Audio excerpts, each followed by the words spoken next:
मैं एमडी के पद पर अध्ययनरत हूँ। मैं सुनीता नागर आयुर्वेद चिकित्सक जो कि राष्ट्रीय आयुर्वेद संस्थान में एमडी के पद पर अध्ययनरत हूँ। मैं अपने समाज के बारे में कुछ तथ्य और टिप्पणी के रूप में कुछ बातें कहना चाहती हूँ। मैं समस्त व्यक्तियों से ये अनुरोध करना चाहती हूँ कि कुछ वक्तव्य आप मुझे नेगेटिवली ले सकते हैं चीज़ों को, लेकिन इसके लिए मैं अभी से ही क्षमा प्रार्थी हूँ। जैसे कि हम पहले से जानते हैं कि स्वतंत्रता के बाद से ही जो हमारा जो समाज है, धाकड़ समाज, वह स्वतंत्रता से पूर्व भी जो किसान आंदोलन में है अग्रणी भूमिका के अंदर रहा है, लेकिन उसके बाद से जो वर्तमान में जो हमारी स्थिति है वो थोड़ी आलोचनीय मुझे दिखाई देती है। क्योंकि जब भी कोई प्रशासनिक कोई पद होता है, कोई उच्च श्रेणी का पद होता है, आईएएस या आरएएस की पोस्ट होती है, या डॉक्टर है, आईआईटीएन है, कोई बिजनेस खड़ा करना होता है, तो वहाँ मुझे मुश्किल से एक या दो लोग दिखाई देते हैं। इसके अलावा मुझे कहीं कोई ऐसे बड़ी संख्या में जो है हमारे समाज के लोग नहीं दिखाई देते हैं। जो सभी लोग होते हैं, अधिकतर जो छोटे छोटे पद होते हैं, सीएचओ है, एसटीसी है, उसी के अंदर सिमट कर रह जाते हैं। मेरे कहने का मतलब ये नहीं कि हम सिर्फ इन्हीं मतलब छोटे पद पर नहीं है, लेकिन हम बड़े पद पर क्यों नहीं जा पा रहे हैं, क्यों हम इन्हीं छोटे पद पर सिमट कर रह जा रहे हैं। तो इसका और जो बच्चे होते हैं वो भी इन्हीं को ही अपना लक्ष्य मानकर और इसी में अपने आप को संतुष्ट कर लेते हैं। तो मेरे जो एक्सपीरियंस के अकॉर्डिंग है, मुझे ऐसा लगता है कि जैसे जितने भी यहाँ काउंसिलर आए हैं और सभी ने कहा है कि आफ्टर ग्रेजुएशन ये सारी चीज़ें आपको करनी होती है, लेकिन शायद उन्हें इतना मौका वहाँ पर दिया ही नहीं जाता है। एक बार कॉलेज पूरा होने के बाद उनकी शादी मैरिज की बातें चलने लग जाती है, उसी शादी के बारे में सोच के जो बच्चा होता है वो भी अपना टारगेट छोटा कर लेता है, और उसी टारगेट को छोटे करने के बाद कोई एसटीसी या कोई भी छोटे पद पर जाके फिर उसी में ही अपने आप को संतुष्ट कर लेता है, उसे ही अपना लक्ष्य मान बैठता है। लेकिन मैं आपको बता देना चाहती हूँ कि कोई भी उच्च पद को प्राप्त करने के लिए आपको ग्रेजुएशन के बाद या कॉलेज के बाद आपको कम से कम 4 से 5 साल का समय देना होता है, तब जाके कठिन परिश्रम, और बच्चों को भी उस टाइमिंग के अंदर कठिन परिश्रम और धैर्य की आवश्यकता होती है, तब जाके आप वहाँ पे जो है उस पद तक पहुँच पाते हैं। अभी मैं जिस संस्थान में अध्ययनरत हूँ, मैं उस संस्थान में 2015 के बैच से हूँ, और उस 5 से 7 वर्ष के कार्यकाल के अंदर मैंने ये देखा है कि वहाँ जो हमारे समाज के लोग हैं वो मुश्किल से 1 या 2 दिखाई देते हैं, और उनमें भी 2019 के बाद से मुझे कुछ संख्या में छात्र दिखाई देते हैं। उसके बाद और संस्थान के द्वारा मुझे कई अच्छे बड़े अधिकारियों से भी मिलने का मौका मिलता है।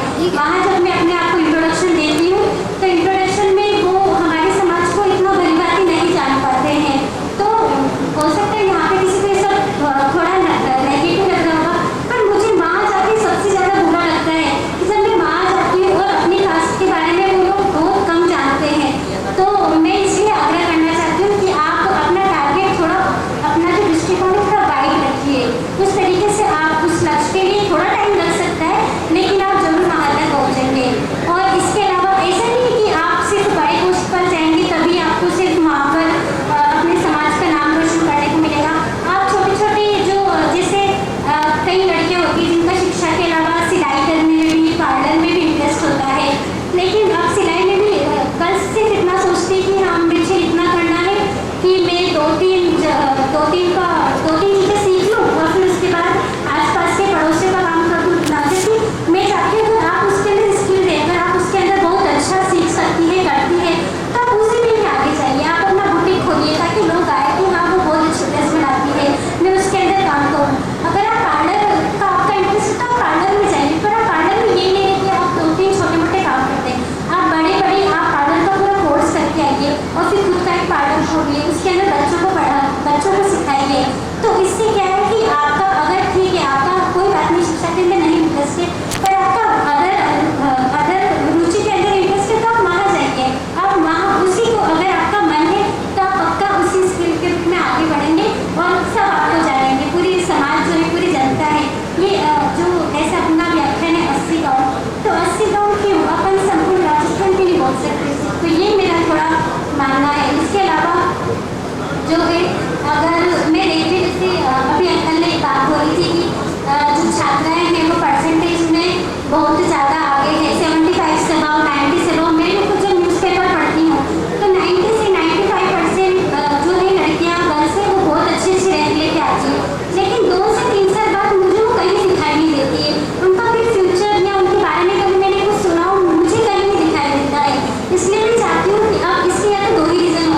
या तो गर्ल्स का खुद का इंटरेस्ट खत्म हो जाता है, या फिर जो है जो घर वाले हैं उनको आगे नहीं पढ़ा पाते।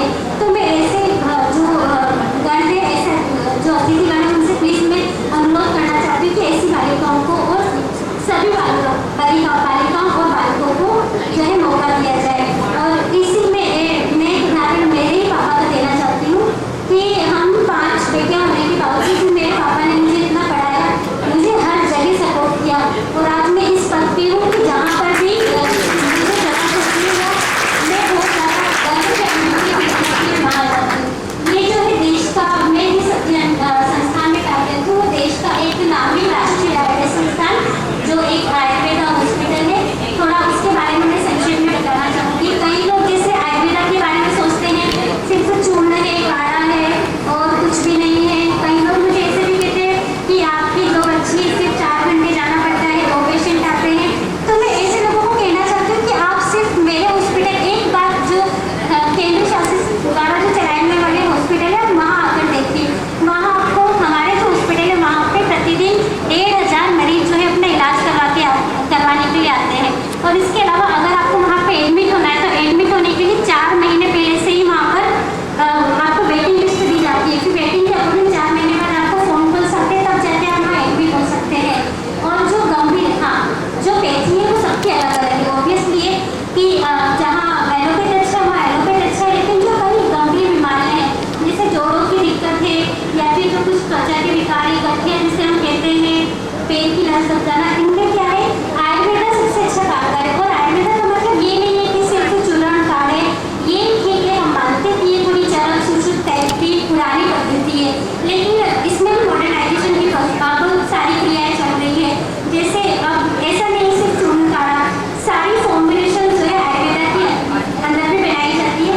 और सिर्फ इंटरनल मेडिसिन ही नहीं, जैसे एक्सटर्नली भी है जो एक थेरेपी होती है पंचकर्मा थेरेपी।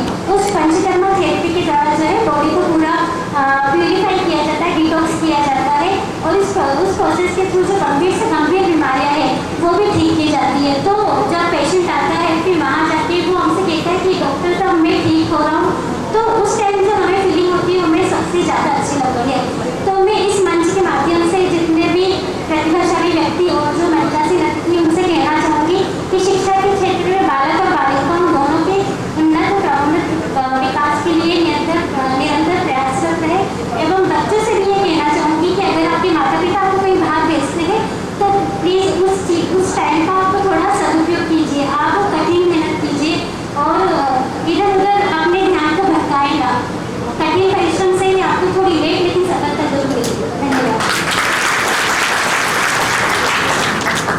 ताली एक बार और बज गई। आज मोहिनी भाई साहब ने याद दिलाया था